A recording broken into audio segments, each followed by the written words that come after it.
ঠিক আছে।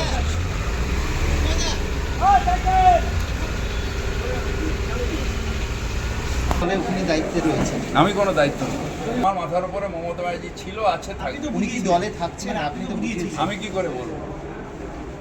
আপনাকে ছেলে জন্ম দেওয়ার পরে কোথায় যায় ঠিক থাকে না তো বলবো, এটা আমি জানি না কি ব্যাপার। তবে অধীরবাবুর টেনশনে আছে, এটা আমি বুঝতে পারি। ভারতবর্ষকে ভাগ করা এটা সম্ভব নয়। শান্তনু ঠাকুররা নিজের জেতার কথা ভাবেন, আর আমরা বাংলাকে ভারতবর্ষকে এক রাখার কথা ভাবি। প্রভাব ফেলবে এটা সিএ? কিছু প্রভাব ফেলবে না। মানুষকে বোকা বানানো যায় না। কিছু মানুষকে, অল্প মানুষকে অনেক দিনের জন্য বোকা বানানো যায়, যেটা শান্তনু ঠাকুররা করছে। অনেক মানুষকে কিছুদিনের জন্য বোকা বানানো যায়, কিন্তু সব মানুষকে সব সময়ের জন্য বোকা বানানো যায় না। সব মতুয়া মানুষকে আপনি বোকা বানাতে পারবেন না। কিন্তু আপনার দলেরই অর্জুন সিং সিএ এর পক্ষে ভোট দিয়েছেন বলছেন, তিনি বলছেন এটা নাগরিকত্ব, এটা একটা সম্মান, অনেকটা এখন সম্মান। অর্জুন সিং এর ব্যাপার তার ঠিক নেই, আমি ওটা নিয়ে কোনো কথা বলবো না। কিন্তু আমাদের দল, আমাদের নেত্রী, আমাদের ভারতীয় যে আবেগ, বাঙালি হিসেবে আমার যে আবেগ, তাতে আমরা কখনোই সিএ কে সমর্থন করতে পারি। একটা অ্যান্টি কনস্টিটিউশন, কারণ ভারতবর্ষের একটা প্রথা ছিল, যারা বাইরের নাগরিক আসবেন তাদের ডিএম ভেরিফিকেশন করে তারপর তারা নাগরিকত্ব পাবেন। বেশিরভাগই দেখা যেত যে বিবাহ সূত্রে যারা আসতেন সেটা যে কোনো ধর্মেরই আসতে পারে। এবং মুসলিম ধর্মেরও অনেকে আছেন যারা বাংলাদেশের থেকে এখানে বিয়ে করে বিবাহ সূত্রে আসেন।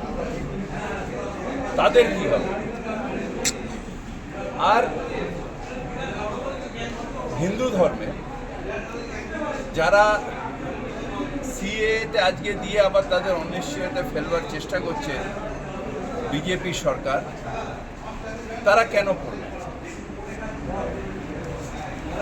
আমার মা ফরিদপুর থেকে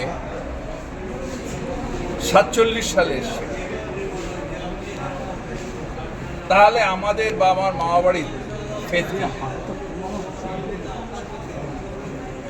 আমাদের বহু এরকম জানাশোনা আছে যারা ওই সময় থেকে নিয়ে আজ পর্যন্ত বহু জায়গায় সিএতে পড়বে না, তার কারণ তারা ভারতের নাগরিক।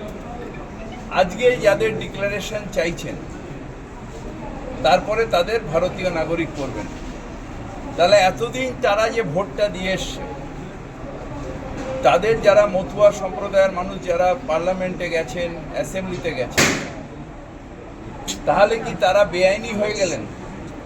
অর্থাৎ তাদের যে মেম্বারশিপ, তাদের যে ভোট আইন পাশ করার, সেইটা কি অগণতান্ত্রিক হয়ে গেল? সুতরাং এটা একটা ফার্স। ইলেকশনের আগে বিজেপি কিছু না কিছু করে, 15 লক্ষ টাকা আচ্ছে দিন আনে, 2 কোটি বেকার, সে তার সাথে সংযোজন হলো সিএ। এটা কখনো বাস্তবায়িত হবে না। তার কারণ ওখান থেকে অনেক এরকম হিন্দু সম্প্রদায়ের মানুষ এসছেন যারা এখানে জমি জমা আছে, যারা এখানে নাগরিক, যারা ভোট দিয়েছেন, যারা এখান থেকে ইলেক্টেড হয়ে গেছেন, তাদের বাতিল করা যায় না। তাদের নাগরিকত্ব, যাই ধরুন আজকে যে সিএতে অ্যাপ্লাই করলো, তাহলে তার আগের ভোটগুলো যারা তারা যেটা দিয়েছে, ইভেন 14 সালে মোদি সাহেবকে যে ভোটটা দিয়েছে, সেটা তাহলে বাতিল হবে। আর যদি নাগরিকত্ব তখন না থাকে, নতুন করে নাগরিকত্ব নিতে হয়, তাহলে সেটা বাতিল হবে। তাহলে তো প্রধানমন্ত্রীর পদ বা সেই যে এমপি, সেটাও বাতিল হবে, কারণ এটা ফলস ভোটিং হয়ে গেছে। সেইগুলো হচ্ছে ইলেকশনের আগে কিছু কিছু মতুয়া ভাইকে, কালকে যারা নেচেছেন বিজেপি অফিসে, তারা কিসের জন্য নাচছেন নিজেরাই জানেন না।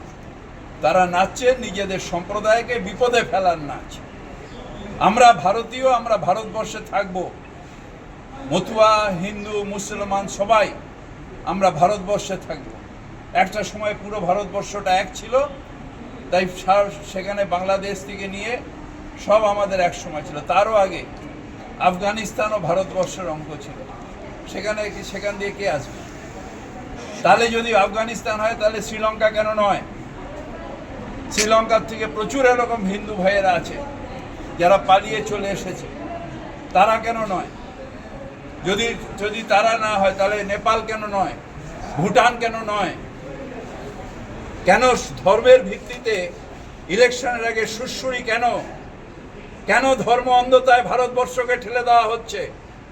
কেন ধর্মের ঊর্ধ্বে না দাঁড়িয়ে কেন আমরা বলতে পারবো না যে আমরা সবাই ভারতীয়, আমরা সবাই ভারতবর্ষের মানুষ, আমরা গর্বের সাথে জনগণ মন অধিনায়ক জয় হে ভারত ভাগ্য বিধাতা, এটা কেন গর্বের সাথে বলতে পারবো না?